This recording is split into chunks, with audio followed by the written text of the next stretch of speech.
and welcome. And really, I should say compliments of the season to you, albeit an unusual season. Welcome to your Saturday morning breakfast show. I am John Senaya. And perhaps I would say Merry Christmas to you and Happy Boxing Day. I'm Helen Ongma Odeleye, and it's a great pleasure to be with you on this show this morning. Today with John and Helen is a show centered around family values, the role this has played and still plays in all our lives, and how this has changed today. On the show, yeah, John? Yes, on the show, we will be focusing on the act of giving. The act of giving doesn't have to be limited to holidays or special occasions. Sure. And really, you can treat every person you meet as someone who you can give something special to. And this morning, we're going to share experiences on giving in such special way and in some unusual dimensions. Our guests today depict the true act of giving, from Reginald Bassi, the man who rendered help to someone who robbed him, to Dr. Dokun Adedeji, who is dedicated to helping addicts. Pastor Itua also will be a guest on today's show, and Ferron will be having that mind-blowing conversation with him. Great. Looks like an interesting show ahead. Definitely will be. And well, it brings to mind what exactly the act of giving means to different people. For me, I belong to an organization which is about 115 years old. What a coincidence. I'm a lion. I'm a Rotarian. You're a lion. And quite frankly, we look at giving from having to give your talent, your treasure, and your time. Okay, so we center our giving around those three major pillars. One of the myths that we had to constantly break or disabuse in the minds of people is the understanding of a lot of people that unless you have so much, you really cannot give. Because constantly in the Lions Club, we tell them, whatever it is you have to give, time, like you said, talent, like you said, and treasure. You know, so it's not always in the treasure as in cash and all of that. So you don't have to be rich to reach out to the next person in giving. Mm-hmm. That's interesting. And today we're going to expand it even further. True. Because giving doesn't start and stop with talent, treasure, and time. A little hug, a little smile are all acts of giving. And I learned also from experience that giving is even much more beneficial to you, the giver, than the person you have rendered assistance to. We should learn more about that today, Yes. shouldn't we? Yes, we would. Yes. Yeah. Yes, Ibukun Adelegon will be serenading us with a Christmas song. And right after that, our first guest will join us. All right, so let's enjoy the Christmas song with Ibukun Adelagon. Joy to the world, the Lord is come. Let us receive our King. Let every eye prepare him room, and heaven and nature sing, and heaven and nature sing, and heaven and nature sing.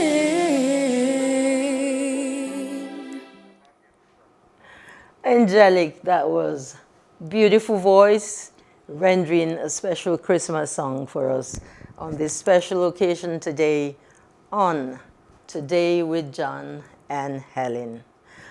Well, it's time to meet our very first guest this morning. I hope you're ready for him. I caught something very exciting and interesting about him, his profile. I learned he's a certified drone pilot and he runs a drone service company here in Lagos. I will take him on that later. But for the time being, Reginald Bassi is our first guest. He's a passionate soul with the hope of inspiring the next person to live life fully. He is a public policy consultant in Nigeria.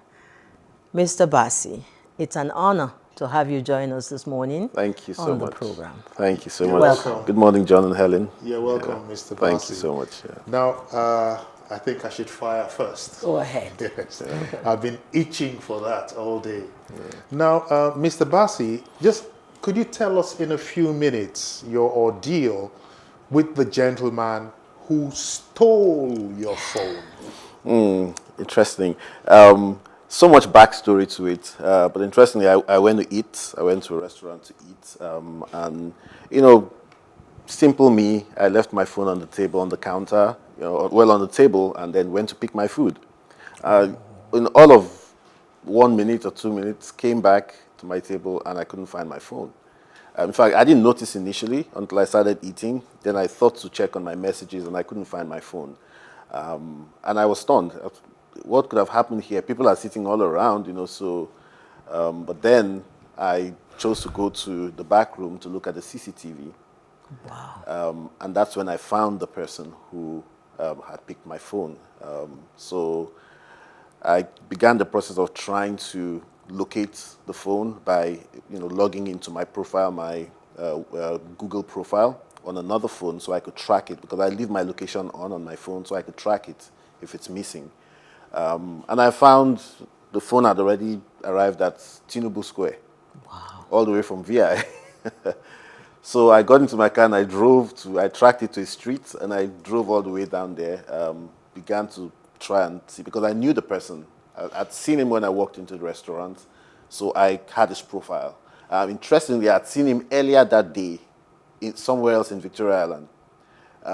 So when I walked into the restaurant, I noticed him again. I was like, oh, I'm seeing this man for the second time today. And then when I looked at the CCTV footage, he was the one who picked up my phone.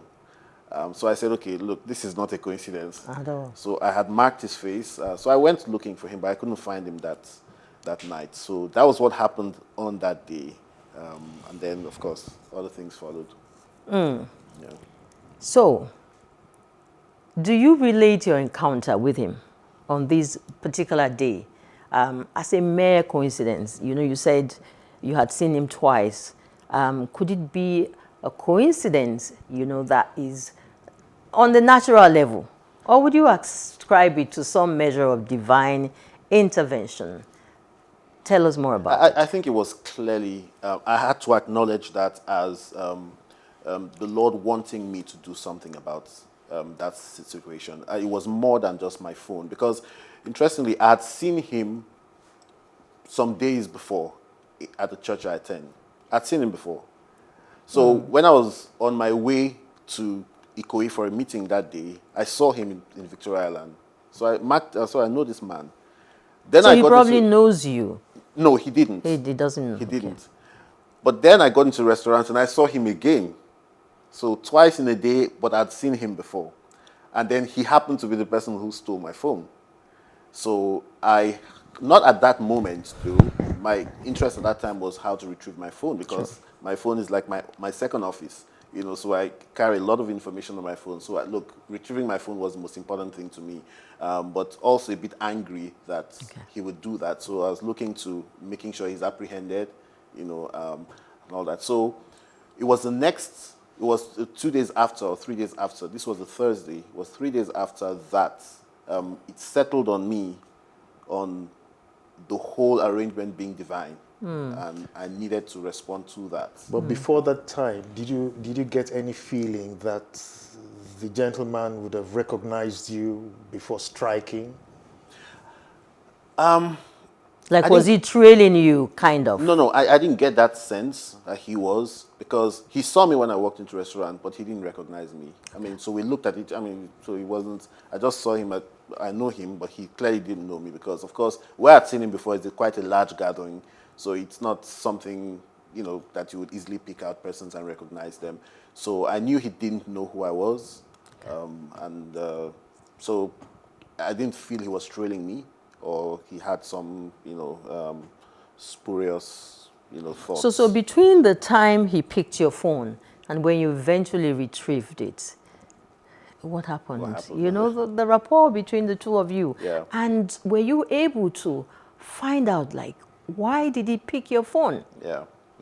So this was a Thursday. So I thought to myself, okay, I can't find the phone now. I can't find him. Let me hope I will see him again on a Sunday. And there I was sitting in church, and if there was a friend of mine with me when this happened on a Thursday, and there I was in church, and my friend nudged me and said, That's him.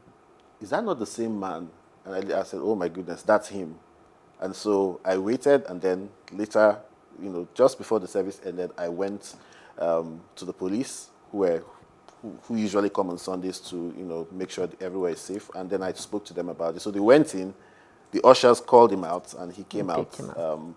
And meanwhile, I had recorded the CCTV footage, seeing when he picked up the phone. So that was the evidence. So but he didn't even wait for me to say I had evidence. I just said, "Well, you picked up a phone on Thursday," and he said, "Yes, he did." Well, you see, sorry to butt in, but this looks rather strange because it appears to me that you were even better prepared than he was. Because you had all evidence. You know, you had seen him. You recognized him 3 times. You recognized him even before the act and all of that. I was. Were you the one stalking him? Interestingly, I was just playing on hope that I would see him again, and I think that was at the point. That's the point I realized that if I see him again, then this is divine. True. Then my response needs to be very different. And the moment I saw him, and then I encountered him, told him, "Look, he picked my phone," and he confessed immediately. I realized that there was something different about him. And that was the first time you were speaking That's to the him. first time I You ever didn't spoke to call him. the phone when you missed it, and Well, it was switched Nobody, off. I did okay. try calling, but it was switched off. But immediately I said, "Look, you picked my phone up at the restaurant." He just confessed. He accepted. for me, the natural reaction, John, would be outright anger. You're furious. A few days had passed, and somebody had deprived you of the use of your telephone and all of the information you have on it. And then you meet him again. And yet you decided to forgive him. Yes. In fact, what's worse is that I lost all the information on the phone because it had been flashed and reset. So I lost all the local storage information on it. So that could have been a sore pain point for me. But when I looked at him, I realized that he looked like a person who had gone through a series of trials and troubles in life that brought him to that point. So now I recognized that the reason why the Lord was bringing him into my life, into my space, was to do something about his situation. And when he spoke, I thought to myself, he doesn't sound Nigerian. There was some little slurs to his speech that gave me an indication that he wasn't really Nigerian. So, but anyway, I prepared my heart to say, okay, I would walk through this situation and find out why he would do that as a person. And then that began the process of my relationship with him. That was when you were touched. Exactly. Awesome. Because I've been trying to figure out exactly when you were touched. Because it could have been either forgiveness Or punishment. or punishment. So that was the point when you took the decision. Now, do you believe that the decision you took was the best one? Because clearly, this was someone who stole your phone. Hurt you He deeply. hurt you. He flashed the phone. He removed all of the information. What I would have done John Senaya, what I would have done was to hand him over to the police and get him punished. Yeah. But you chose the other option. Yeah. It was in hindsight now, was the best decision made.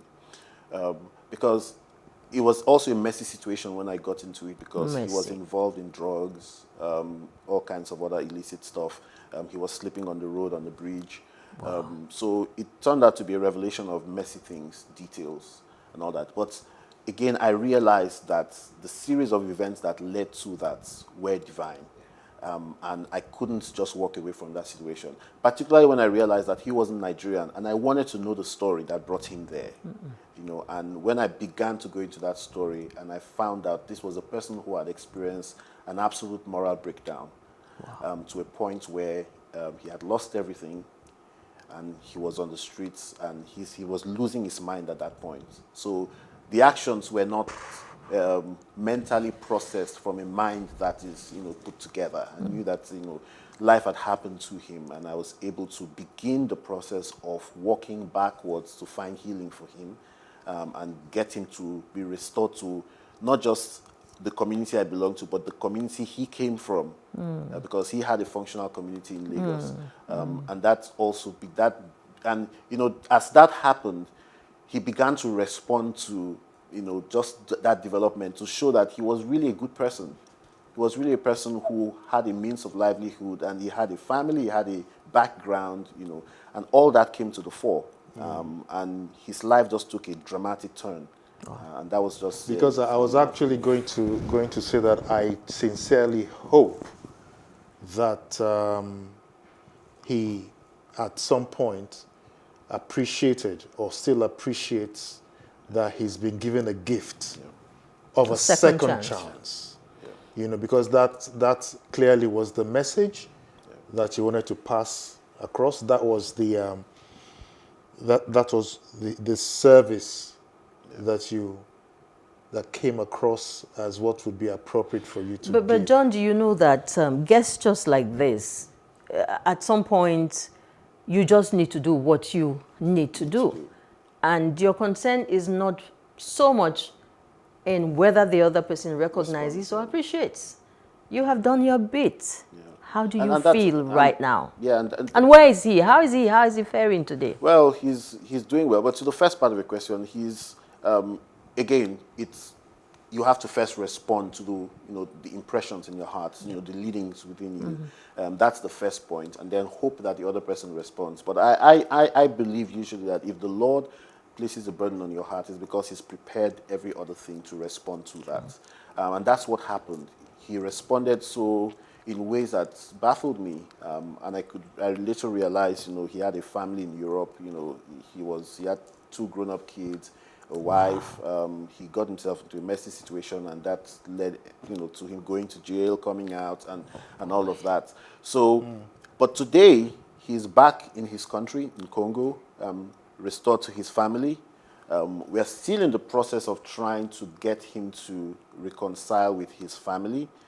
He has done that with his son, who is based in the US, and a daughter who is based in Belgium. But the wife, when things took a turn, she later remarried and left. Boy. So, but his other family, and in fact, I speak to the sister. He went back in 2018 back to Congo. So he's met his mom, his aged mom, because he's been in Nigeria missing for 31 years. Wow. Yeah, 31 years, disconnected from his family, and all that. So it was such an amazing experience. So I still have conversations with him, over the Christmas, spoke, and he's doing very well, living with his sister in Congo, and trying his hands on some new venture. I feel so excited. This indeed is an awesome story. Just a little act of kindness, and being deliberate about it. Digging a little deeper, not just seeing it from the surface that this guy is a thief. Obviously, he was not just another thief. Everyone you meet, there's a story behind them that leads there. Every person you meet. So the challenge usually in giving is that element of time that you spoke about. Time is what brings to fore the truth about a person. if you care to spend the time. That's the most difficult of the gifts to give, is time. You could give your resources, you could give your talent, but the time, spending qualitative time with the person to find out the truth about them and their story is where the essence of life really comes to fore.